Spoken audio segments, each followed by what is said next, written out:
Right now, I'm holding the head of a camel, a crucial ingredient for one of the most shocking foods you will find in the country of Morocco. Today, I'm on a mission to uncover extreme Muslim food. It looks insane. Foods that follow Islamic dietary laws, but are so rare and so unusual, you won't find them anywhere else in the world. This one's very big. This cow must have been a heavy drinker, or at least used ketamine. And by the end of this video, I'll be coming head to head Holy cow. with a camel head. Always when they sacrifice, the head is sold. But first, an outlandish Moroccan breakfast featuring this, a special dried beef suspended in pure beef fat.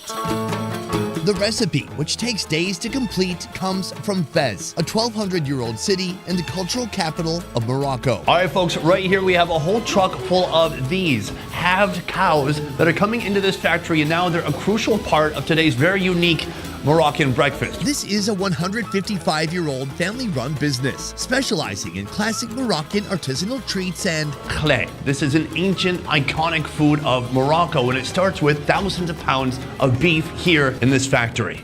Let's get started. once the meat passes the quality check, it's moved to the butchering room. The fat is trimmed from the meat and set aside for later use. What really makes this dish unique is the interplay between meat and fat. Right now, they are dividing up those two macronutrients on this table, and the meat is cut into strips like this, what you see here. Boom. Take up. He does it real quick.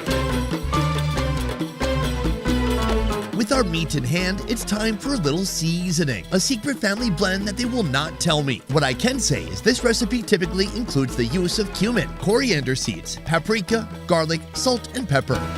Once coated, the beef is sent to the rooftop for the next crucial step. What I love about this factory is that it's impossible to not include the traditional step of drying the meat outdoors in the sun.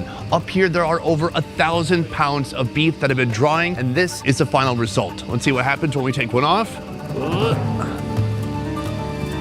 You can see the texture here. I want to see if it snaps. What's it do? Yeah, it's kind of dry, kind of gummy. The best part is this is not the end product. There's still another crucial step, and that is bringing the fat back in to the recipe. Remember that fat we trimmed earlier? It gets rendered down in a massive vat, creating a rich base where that dried beef is submerged. And we have reached the final step of the khlé making process. This is where the fat and the protein reunite. So the beef is gonna cook for 3 hours. What's amazing is that this is obviously a very ancient traditional recipe, but somehow we're in this factory where they're recreating this product on a massive scale because the demand for it is just that high. It looks insane. It looks like big, thick pieces of rope. After packaging and cooling, the fat encases the meat, forming a protective barrier that locks out air and moisture, effectively preserving the meat for up to 2 years. These days, you can find this food all over Morocco, creeping its way onto breakfast plates throughout the country, like at the restaurant where I'm headed to next. Najat, this morning I went to a khlé factory. Khlé factory. Oh, I went to a khlé factory. Bravo. Thank you. Well, it turns out that's a star ingredient in our dish right here. Melt the clay fat in a pan over medium heat. Cut the clay meat into bite-sized pieces and add them to the pan, letting them soak up that rich beefy flavor. Add even more fat, then crack in some eggs. I think we have 2 dozen eggs here. There's a lot of eggs. 1, 2, 3, 4, 5. I think there's a minimum 6 eggs here. Now stir gently, letting the eggs mix with the fat and meat, creating a savory omelet, absolutely dripping with grease. That has to be amazing. We gotta just try it.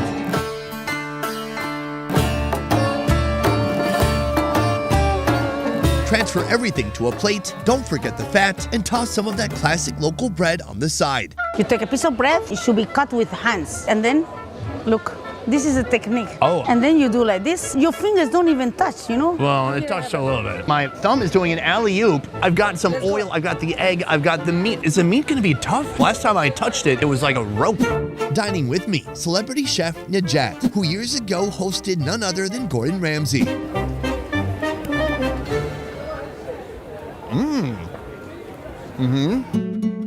I love how it tastes. The fat has gotten in there between the muscle fibers, and it's created this unique texture of something that's partially chewy and partially full of fat and soft. I've lived in Vietnam long enough, a place where people love chewy food, that I've come to appreciate that texture, not just like Americans who like everything soft. I think if you are able to eat just a quarter, you will feel very strong and you will feel happy, and you have the fat, eggs, which is very important for human beings, correct? That's right. I'm going at it. I like it. It's really addictive. No, it's very nice. Better than just eggs. It's better than any single component here alone. They work together like the Teenage Mutant Ninja Turtles. All right, I want to talk about something else. When I go to Muslim countries where people are eating all halal, you generally don't find that many bizarre foods. In doing research for this country, I did find there were many foods that, even though they are halal, still I would categorize as kind of bizarre. Yes, sir. I have a lovely camel head with the tongue and everything, with the eyes, waiting for us. Would this be considered bizarre, especially to some younger folks here in Morocco? Yes, sir. Camel, while not as common as beef or lamb, remains a cherished delicacy in Morocco. It's often enjoyed in the form of a burger patty or sausage, but eating the whole head? Well, that's for those who have completely lost their minds. Holy cow. Yeah. I don't know what I was expecting, but this is a big camel. YouTube doesn't like stuff like this, but this is food. Sacrifice. Sacrifice. With respect. And respectfully, I want to give it a little bit of a sniff. Smell animal. Yeah, it still smells like a camel pasture. It's heavy, by the way. This is like a 20-pound head. How common is it to eat the head versus the meat? Always when they sacrifice, the head is sold. Najat, let's do it. Let's go. Can I get a takeaway bag or perhaps a small crate? Najat is headed to a restaurant to whip up a mysterious meatloaf made from camel spleen.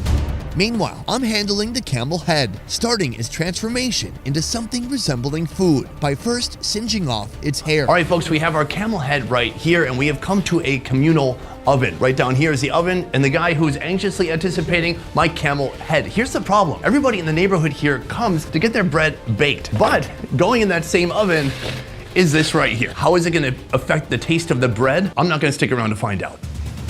Here we go. Here's a camel head. Oh, he just grabs it right by the head, and he's gonna go straight into the oven with it, and he shoves it deep inside into the flame. So far, it smells a bit, but it's not overwhelming yet. I'm told it's gonna take 30 minutes to burn all the way off, and then we go on to the next step. That is a big and unruly camel head. This is gonna be a long process. While waiting for the fire to do its job, I'm heading deeper into the Medina in search of more bizarre bites.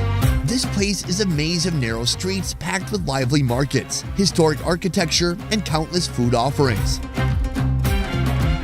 And while skewers are a popular choice, the ones this shop serves may startle you. Guys, feast your eyes on that. That, my friends, is a cow heart. And this, I want you guys to guess what that is. This is the kidney of the cow. And look, this one's very big. This cow must have been a heavy drinker, or at least used ketamine. From here, he's gonna start slicing the